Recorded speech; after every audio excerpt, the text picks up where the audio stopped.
Can we really give thanks in all things? That's what we're talking about this month because we know it's so easy to be thankful for the good in our life, but what about the not so good, the frustrations or tests we may face? Yes, according to 1 Thessalonians 5:16, we are to rejoice always and give thanks in all things, because when we do, our focus is not on our test or struggle, but on the one who walks us through it. That makes all the difference. Is anyone really a fan, though, of being tested? No.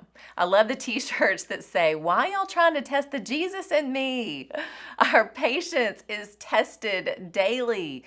If you have children, you are tested. Really, if you engage with any human, you will be tested.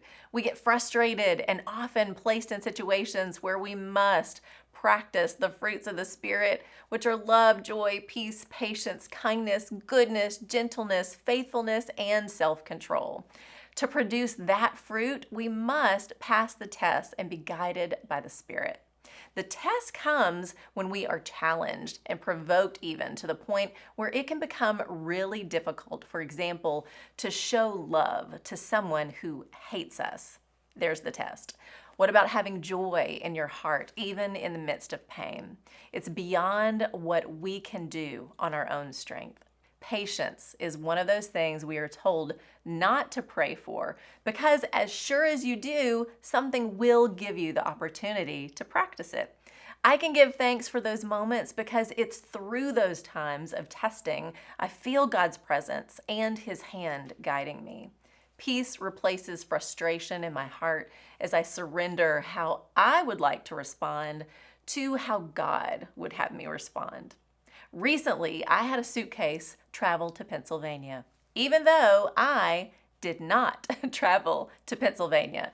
It was a testing moment for me, to say the least. I had to cancel a trip last minute, and the process of getting my luggage back was full of frustration. It was totally a first world problem, but I needed to get my suitcase back. After hours on hold and several days and customer service representatives later, I finally connected to someone who listened and knew exactly how to help me.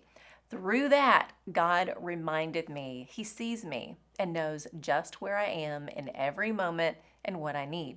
It wasn't about that suitcase or how much time I spent trying to get it back. It was about the condition of my heart and the fruit of patience that grew from it. James 1:2. Consider it pure joy, my brothers and sisters, whenever you face trials of many kinds, because you know that the testing of your faith produces perseverance. Let perseverance finish its work so that you may be mature and complete, not lacking anything. Count it all joy, my friends. It's not the natural response, but it is the Christ in me response to all the trials, big and small, that come our way.